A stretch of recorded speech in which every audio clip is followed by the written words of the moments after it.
Oh, what a lovely cloth. We have been reprieved by Mr. Lincoln's re-election. Oh, Lizzie, I will scrimp until all bills are paid. If he had lost, we would have gone from the White House to the poorhouse. Oh, that feather is adorable. If Mr. Lincoln found out how much I have charged on credit, oh, Lizzie, the storm. I will never buy another item of clothing or jewelry for, well, the next year, at least.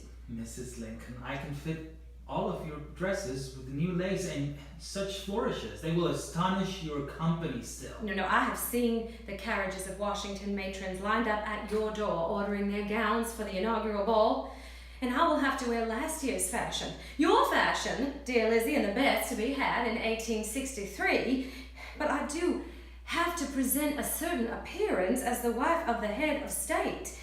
And it's actually your reputation at stake as well. The ladies of this town are unforgiving. We will dazzle the ladies of the town. After my hands are put to use, no one will recognize your gown. And such a storm of criticism for my refitting the White House.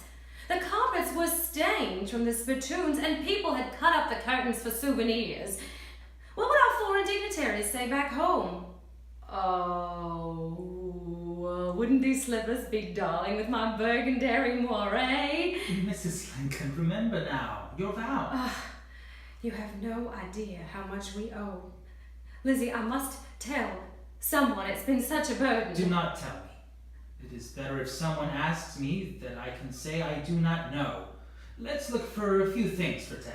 Perhaps a drum to replace the one he broke. And I thought we'd agree that you would make something with your hands. Something homemade. For the rest... My hands are useless. There is a merchant with toys up ahead, and his prices are reasonable. Oh, look, Lizzie. A little uniform. Just like the one Willie used to wear. Mrs. Lincoln, there now. It's Christmas Eve. How thoughtless of me, Lizzie. I still have Tad and Robert from my old age, and you have lost George, your only son. We've got to remember the living. To keep busy. I promised my ladies I'd finish up our orders by now. Oh, but you don't think that perhaps one new outfit for me might please Mr. Lincoln tonight? Or something to make me look softer, maybe a bit younger, a bit more festive. That's impossible. I mean, it's not possible for you to look prettier than you do right now. Forgive me, Mrs. Lincoln. After I finish up with my sewing, I promise to be at the children's home by 9. I have a special treat for them tonight. A Christmas tree.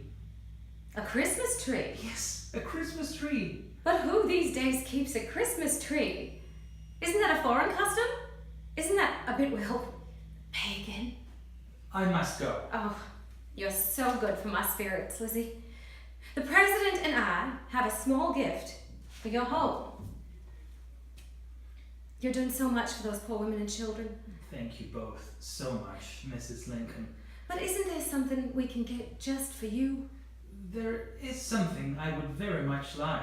I would like to have the glove that Mr. Lincoln wears to his second inaugural ball. The glove? After the ball? Well, why on earth would you want a soiled and sweaty glove? I won't wear a pair of gloves twice. I want the glove from the hand that signed the Emancipation Proclamation. You are a strange woman. That is what I would like. All right then. His glove. Are you all right? I've been cold all day, some strange feeling in my bones. You're working too hard, Lizzie. My hands are useless. I must buy a gift for Mr. Lincoln. Do you have any ideas? May I speak as a friend of the family? Please. The President doesn't care for things. The best thing you can give your husband this Christmas would be just give him the gladness of your heart. Would you do that? The gladness of my heart. Yes. Yes, I will do that. Merry Christmas, Mrs. Keckley. I wonder where in all of Washington, D.C., one could buy a Christmas tree.